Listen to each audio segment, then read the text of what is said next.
Alzheimer's, all of that, we're at greater risk, us ladies of color. And so we really have to. Van Hunt asked Halle Berry a question most women dream of hearing, and her hesitation shocked even the people closest to her.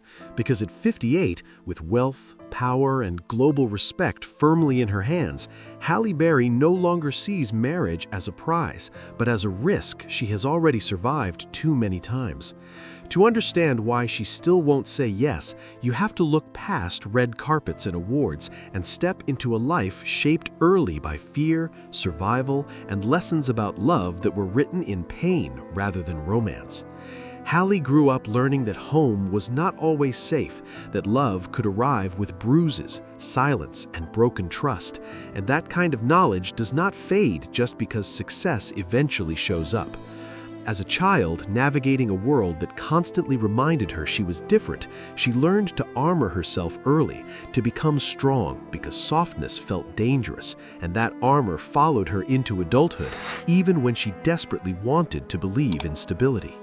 Her rise into public life came fast, but emotional security never kept pace, and as her fame grew, so did the pressure to prove she could build the kind of family she never had, even if it meant overlooking red flags along the way.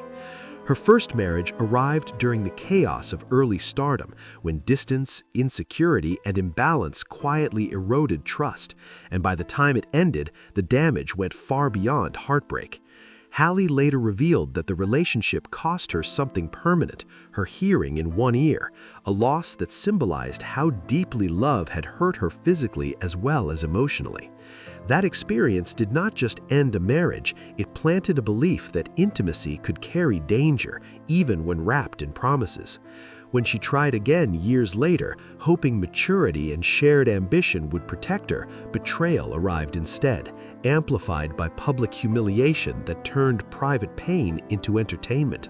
The world laughed while she collapsed, and that moment carved something lasting into her sense of self, teaching her that marriage did not shield her, it exposed her. Motherhood brought a different kind of love, but it also came with battles that never truly ended. Custody disputes stretched on for years, draining her emotionally and financially, forcing her into courtrooms where love was measured in paperwork and payments.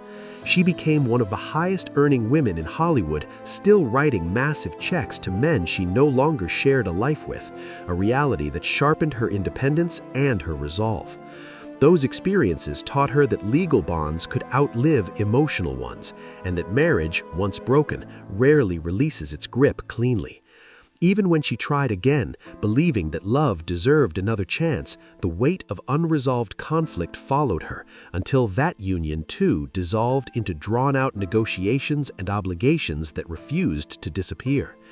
By the time Van Hunt entered her life, Halle Berry was no longer searching for rescue or validation.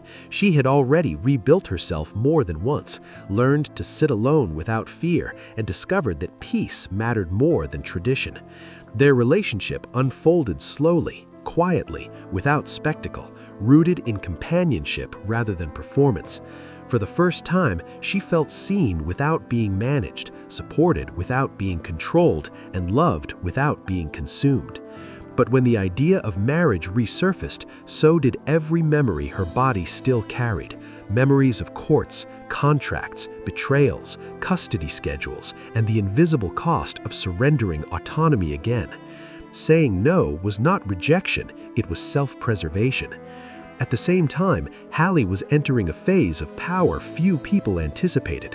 While Hollywood continued sidelining women her age, she was quietly building something far more durable than box office numbers.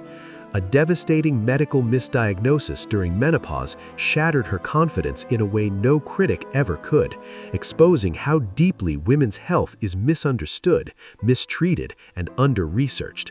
Instead of retreating, she turned outrage into action, pouring her own money, influence, and voice into building a health platform designed to give women answers she never received. That pivot changed her relationship with power entirely. She was no longer dependent on studios or roles. She owned her narrative, her body, and her future. Financial independence reshaped her understanding of partnership. Halle Berry no longer needed marriage for stability, legitimacy, or protection. She had built her own systems, her own safety nets, her own sense of worth. What she wanted now was companionship without captivity, love without legal entanglement, intimacy without surrendering control over her life again. Watching younger women repeat patterns she barely survived only reinforced her choice.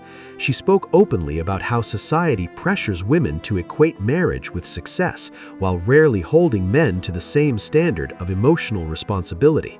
For her, refusing marriage was not cynicism, it was wisdom earned the hard way. As she returned to global stages, advocating for women over 50, challenging medical systems, launching businesses, and reclaiming visibility on her own terms, Halle Berry entered what she calls her rebirth. This version of her life is not defined by romance, but by alignment. Van Hunt remains part of that story because he respects her boundaries rather than trying to rewrite them. Their love exists without urgency, without contracts, without fear, and that is precisely why it works.